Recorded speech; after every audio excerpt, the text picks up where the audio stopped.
A former House of Representatives member, Bimbo Daramola, joins us on the news this hour. Congressman, walk us through your memory of the sitting arrangement. Is it a norm to have lawmakers say change when things change in the manner it has changed in the Senate? Well, thank you very much for giving me the opportunity to chip in a word or two. Well, let's be clear about this. The parliament, is guided by rules. And usually those rules are rules that every member has learned himself or herself to. When you get into the parliament, one of the first things that you are urged to know and get acquainted with is the rule of the house. Every one thing that you intend to do in the house, be it in the Senate or in the House of Representatives, must be within the ambits of that small book called the House Rules. And there are prescriptions for everything. Now, I need to let you know that every presiding officer of either of the houses is deemed to be primus inter pares. And that clearly establishes the fact that they have sometimes discretionary powers. However, it is to be known and said that virtually everything that you do in the parliament. I remember that when I was going to the house, I was aghast when I was told that my mailbox, as simple as my mailbox, where my mails will be put into, will have to be assigned to me. Not to talk about offices, not to talk about sitting arrangement. And because the parliament is guided by rules, every member is duty bound to respect the rules of the house.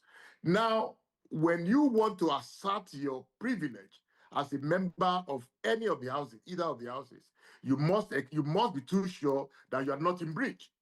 If you are in breach, that means the opportunity available to you to access that privilege that you want to cite has already been compromised.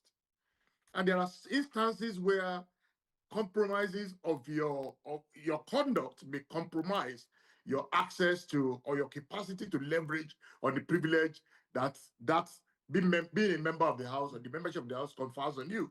Some of those instances, some of those situations will include one, improper dressing, as little as improper dressing. I know that way back then, if you wear a national dress without a cap, a matching cap, you may not be allowed to speak on the floor. And that is totally within the ambit of the powers of the presiding officer. That's number one.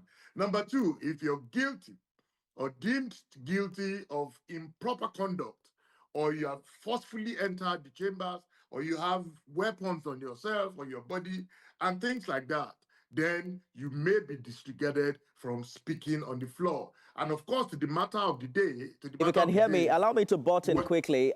I spoke also earlier with the Senate spokesperson who established this House rules and, your sentiments in this regard. But I'm sure you're also following conversations as to this is not the first time we are seeing some sort of a fracas between Senator Akpoti and the Senate president. Some are saying perhaps it's the continuation of that rivalry, and that's perhaps why she didn't get the chance to state her point on the floor of the House. How do you react to that?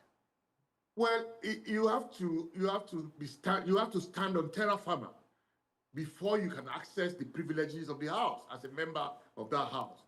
The minimum, irreducible minimum, is that the presiding officer has the right as the primus inter pares to allocate seats. I just told you about my experience when as little as my mailbox will have to be assigned, not to talk about my office.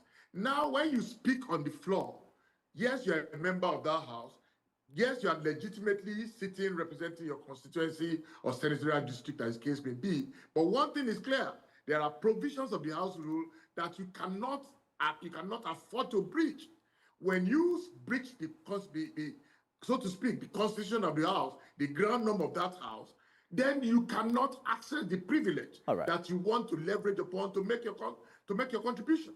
And that I remember that it is also provided for that the presiding officer must even make high-ball contact with you. When you raise up your hand to speak on the floor, you must also ensure that he could be looking at you. But if it's not established that that is made eyeball contact with you, you cannot speak, and Interesting. you must defer to the rule of the house. No member is bigger, stronger, All right. or can operate without regard and respect for the rules of the house. No member.